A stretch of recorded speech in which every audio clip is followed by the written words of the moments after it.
डंडा मारती है, कह रही है कॉमन सिविल कोड लाओ। आज का दिन बहुत ही महत्वपूर्ण दिन है। आइए मिलकर ये जो यूसीसी विधेयक है, यूनिफॉर्म सिविल कोड, समान नागरिक संहिता, इसको पास करें।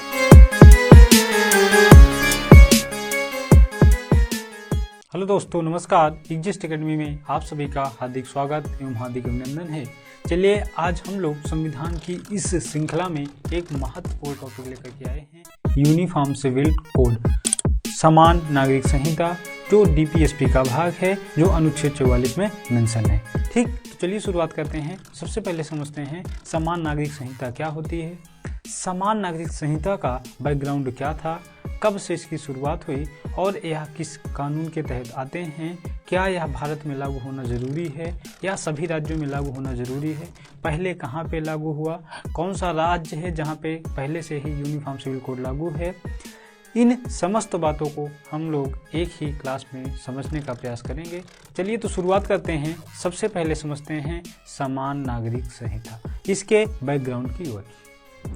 तो समान नागरिक संहिता का बैकग्राउंड समझते हैं। तो समान नागरिक संहिता का प्रयोग पहली बार 1835 में ब्रिटिश सरकार की रिपोर्ट में किया गया था। यह अमेरिका, सूडान, पाकिस्तान, मलेशिया जैसे विभिन्न देशों में यह यूनिफॉर्म सिविल कोड लागू है, लेकिन भारत में एकमात्र राज्य आपका क्या है, एकमात्र राज्य गोवा है जहां पे समान नागरिक संहिता लागू है। आप इतना सा आप समझें यूनिफॉर्म सिविल कोड के बारे में।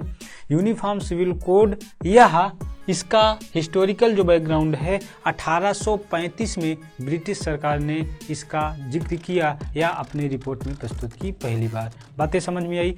यह जो यूनिफॉर्म सिविल कोड है यह अमेरिका, सूडान, पाकिस्तान, मलेशिया जैसे विभिन्न देशों में यह प्रावधान लागू है, लेकिन भारत दुनिया का सबसे बड़ा लोकतांत्रिक देश है।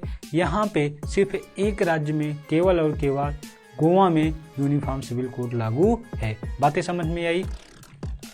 अभी हाल फिलहाल में उत्तराखंड की सरकार ने यूनिफॉर्म सिविल कोड पर अपनी मंजूरी दी है। जैसे ही वह विधानसभा से पास हो जाएगा, एक कानून का रूप ले लेगा, तब से यहाँ पर भी लागू हो जाएगा। स्वतंत्रता के पश्चात यह पहला राज्य होगा जहाँ पे यूनिफॉर्म सिविल कोड लागू होगा। बातें समझ में आई। चलिए समझते हैं जो कानून की दो श्रेणियाँ होती हैं। कानून क्या होता है? कानून नियमों का एक समूह होता है और इसके अंतर्गत दो श्रेणियाँ हैं।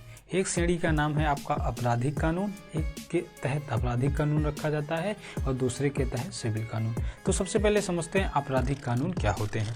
तो आपराधिक कानून वे कानून होते हैं, आपराधिक कानून जो सभी धर्मों के लिए समान होते हैं। सभी धर्मों के लिए समान का मतलब क्या होता है? जैसे मान लीजिएगा, एक एग्जाम्पल आपका है, कोई एक व्यक्ति चोरी किया। ठीक, चोरी करने वाला व्यक्ति क्या हिंदू समुदाय का है, चोरी करने वाला व्यक्ति हिंदू समुदाय का है। तो इसी तरीके से दूसरा कोई एक मुस्लिम व्यक्ति है, एक कोई व्यक्ति दूसरा मुस्लिम है, ये भी चोरी कर दिया है। तो आपराधिक कानून यह कहता है कि कोई भी व्यक्ति चोरी करेगा, हत्या करेगा, लूटपाट जैसे काम को करेगा, तो व्यक्ति किसी भी धर्म का होगा, उस पर समान कानून काम करता है।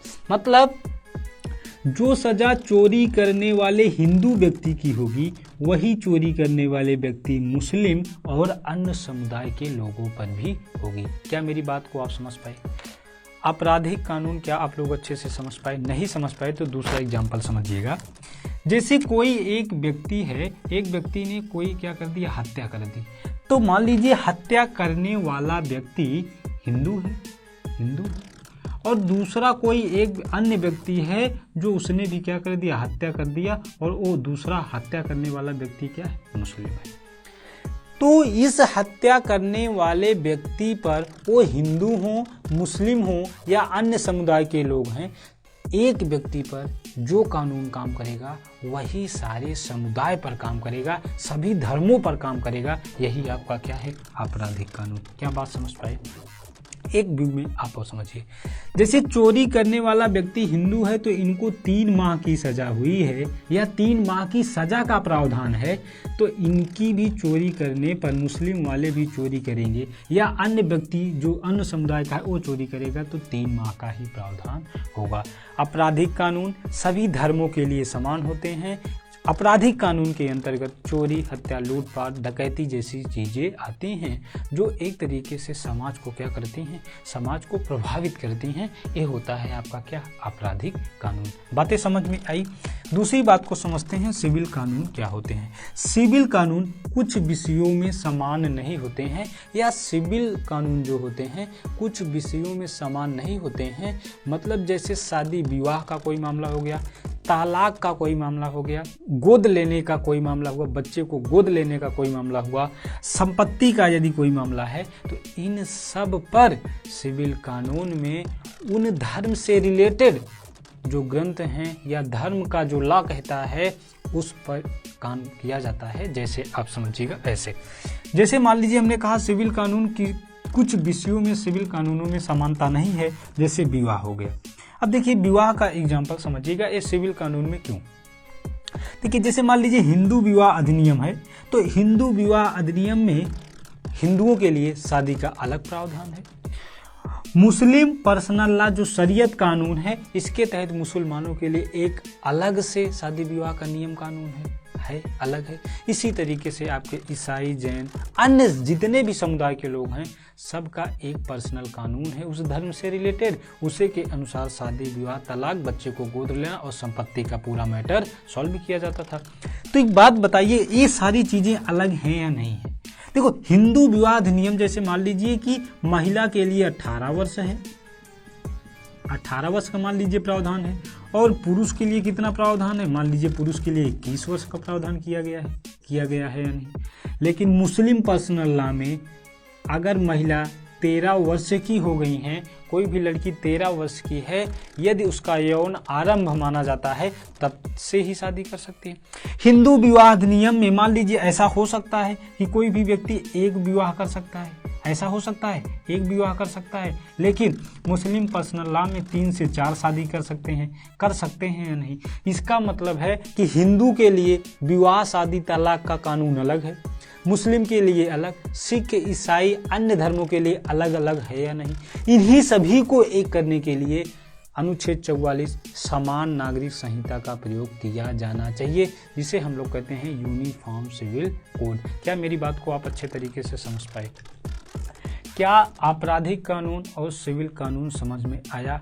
देखिए सिविल कानून क्या होता है। सिविल कानून एक बार आप ऐसे समझिएगा कि जो आपके कुछ मामले दिखाई दे रहे हैं, इन कुछ मामलों में उस धर्म से रिलेटेड उनके नियम कानून चलते हैं, और इन्हीं को समाप्त करने के लिए या इन्हीं को समाप्त कर दिया जाए, यदि अनुच्छेद 44 सभी राज्यों में लागू कर दिया जाए तो ये आपका समान नागरिक संहिता लागू हो जाएगी और सभी के लिए एक कानून हो जाएगा। मतलब हिंदू हो, मुस्लिम, सिख, ईसाई, कितने भी प्रकार के आपके भारत में धर्म हैं, सभी के लिए शादी की उम्र या शादी का कानून एक होना चाहिए, तालाक का कानून एक होना चाहिए। इसी तरीके से बच्चे को गोद लेना, संपत्ति, इन सभी पर एक कानून होना चाहिए। यही आपका है समान नागरिक संहिता। यहाँ तक बातें आप लोग अच्छे से समझ पाए।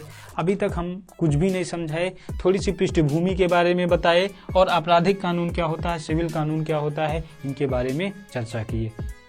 यहाँ तक बातें समझ में आई। चलिए टॉपिक को थोड़ा सा और आगे की ओर लेकर के चलते हैं। चलिए समझते हैं अनुच्छेद 44 समान नागरिक संहिता। देखिए अनुच्छेद 44 में क्या है, समान नागरिक संहिता मतलब सभी धर्मों के लिए, सभी समुदायों के लिए एक ही कानून होना चाहिए। जैसे देखिए कह रहा है समान नागरिक संहिता मतलब देश में सभी धर्मों के लिए एक कानून बनाने की वकालत की गई है, जिसमें कोई भी धार्मिक ग्रंथों का हस्तक्षेप न हो।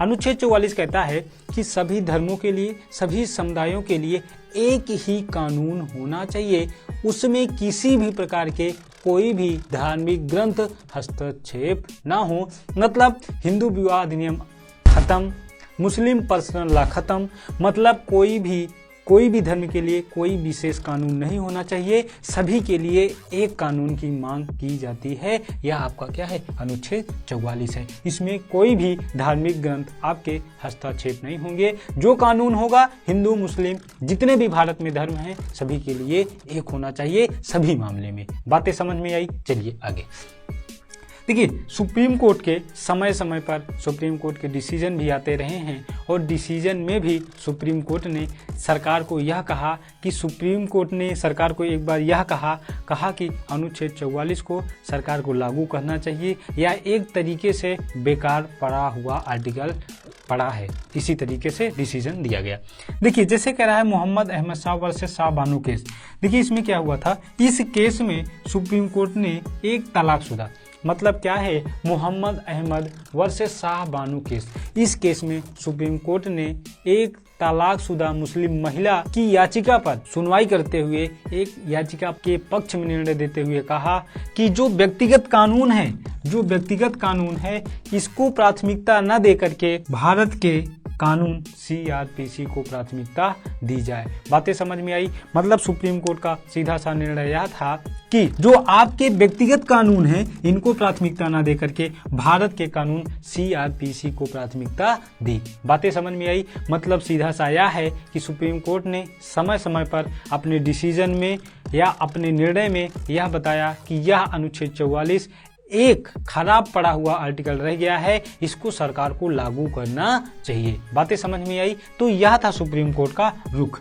मतलब समान नागरिक संहिता से संबंधित अनुच्छेद 44 से संबंधित सुप्रीम कोर्ट की क्या राय है, क्या डिसीजन था, ये आपका था। आइए समझते हैं हम लोग UCC यूनिफॉर्म सिविल कोड। अभी हाल ही में उत्तराखंड सरकार ने इस पर मंजूरी दे दी है। आइए समझते हैं बात क्या है। देखिए अभी हाल ही में उत्तराखंड मंत्रिमंडल ने समान नागरिक संहिता के मसौदे को मंजूरी मिली। मतलब क्या है कि 4 फरवरी 2024 को उत्तराखंड की मंत्रिमंडल, उत्तराखंड की सरकार ने हाल ही में 4 फरवरी 2024 को UCC के संबंध में एक मंजूरी दे दी गई है। जैसे ही यह यूनिफॉर्म सिविल कोड विधानसभा से पास हो जाएगा कानून का रूप ले लेगा। तो आइए समझते हैं कि उत्तराखंड में UCC से क्या प्रभाव पड़ेगा, क्या क्या कानून उत्तराखंड में UCC पर बनाए गए हैं। तो आइए पहले समझते हैं, सबसे पहले यह समझते हैं कि उत्तराखंड UCC की प्रमुख जानकारियां क्या हैं। पहला है विवाह की उम्र, महिला 18 वर्ष और पुरुष 21 वर्ष।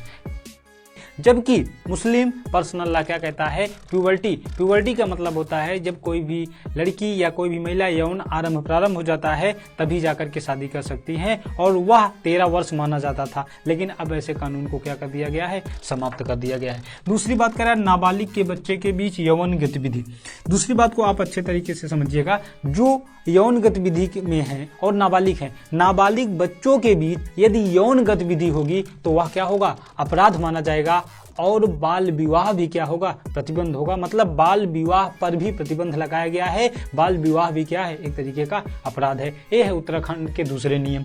तीसरा क्या है, बहुविवाह गैर कानूनी। बहुविवाह का मतलब होता है कि यदि किसी भी व्यक्ति का, कोई भी पति पत्नी का यदि कोई भी जीवित पार्टनर है, जीवित पति पत्नी का कोई भी यदि पार्टनर है तो वह दूसरी शादी नहीं कर सकता है। बात को समझिएगा।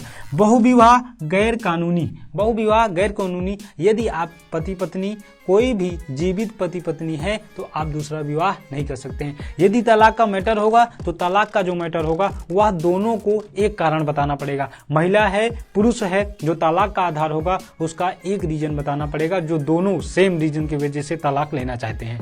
बातें समझ में आई? तो बहुविवाह क्या हो जाएगा, गैर कानूनी हो जाएगा। समझ में आई? इसके पहले गोवा में UCC लागू है, वहां पे 100 से 150 साल पहले ही UCC लागू था। बातें समझ में आई यहाँ तक? देखिए इससे मुस्लिम पर क्या प्रभाव पड़ेगा, तो इससे मुस्लिम पर बहुत सारे प्रभाव पड़ेंगे। देखिए मुस्लिम पर प्रभाव यह पड़ेगा, पहला प्रभाव यह पड़ेगा कि यहाँ पे विवाह की उम्र 18-21 का है, लेकिन मुस्लिम में पहले क्या हुआ करता था, 13 वर्ष की उम्र वाले ही शादी कर सकते थे यौन आरंभ के दौरान। दूसरी बात क्या, दूसरी बात नाबालिग के बीच यौन गतिविधि जाहिर सी बात है, जब 18 वर्ष से कम आयु के कोई भी लोग रहेंगे तो वो क्या होंगे, नाबालिग होंगे, और नाबालिग के बीच यौन गतिविधि होगी तो ये क्या होगा, दंडनीय अपराध माना जाएगा। बातें समझ में आई? या बाल विवाह पर क्या हो जाएगा, प्रतिबंध माना जाएगा। देखिए बहुविवाह गैर कानूनी। देखिए मुस्लिम में सबसे बड़ी खराब बात यह थी कि कोई भी मैटर हुआ, कोई भी हंसी, कोई भी मजाक हुआ, तलाक हो जाता था। कोई भी बिना एथेंटिक रीजन के क्या हो जाता था, तलाक हो जाता था। तो वह सारे सिस्टम को क्या कर दिया गया, समाप्त कर दिया गया। मुस्लिम पर्सनल लॉ क्या कहता है कि मुस्लिम लोग लगभग 4 से 5 शादी, 3 से 4, 5, 7, 8, 10 शादी जितनी भी चाहे कर लेते थे या नहीं, तो वो सारी चीज़ों को क्या कर दिया गया, समाप्त कर दिया गया है। तो ये सारी चीज़ें हैं, आपको इससे मुस्लिम पर क्या पड़ेगा, विभिन्न प्रकार के प्रभाव पड़ेंगे। चलिए कुछ और इंपॉर्टेंट फैक्ट को समझते हैं। आइए समझते हैं।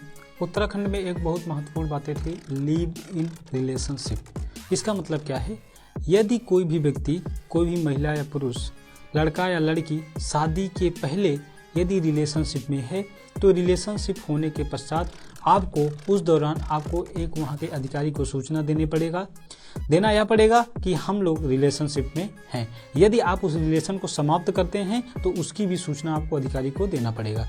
और यदि रिलेशनशिप के दौरान यदि किसी बच्चे का जन्म हो जाता है तो जन्म के पश्चात उस बच्चे को कानूनी मान्यता दी जाएगी। ये भी उत्तराखंड की यूसीसी में प्रावधान किया गया है। ये आपका क्या था, ये आपका उत्तराखंड से रिलेटेड यूनिफॉर्म सिविल कोड के संपूर्ण टॉपिक थे। एक बात नोट करके आप समझिएगा, यह जो नोट करके उत्तराखंड का यह जो सामान्य नागरिक संहिता है यह आदिवासी समुदाय पर लागू नहीं होगा। बातें समझ पाए। आइए कुछ इंपॉर्टेंट फैक्ट समझ लेते हैं। उत्तराखंड की प्रमुख महत्वपूर्ण बातें क्या हैं। देखिए, उत्तराखंड के राज्यपाल कौन हैं, गुरमीत सिंह जी हैं। इसी तरीके से उत्तराखंड के सीएम की बात करेंगे, पुष्कर सिंह धामी। उत्तराखंड में जो विधायिका है या राज्य विधायिका है, राज्य विधायिका केवल एक सदनी है। एक सदनी बोले तो विधानसभा। एक सदनी बोलेंगे तो क्या बताएंगे, विधानसभा। मतलब यहाँ पे विधान परिषद का कोई भी प्रावधान नहीं है। विधानसभा की कितनी सीटें हैं, 70 सीटें हैं। इसी तरीके से लोकसभा में कितनी सीटें हैं, 5 सीटें हैं। राज्यसभा में कितनी सीटें हैं, 3 सीटें हैं।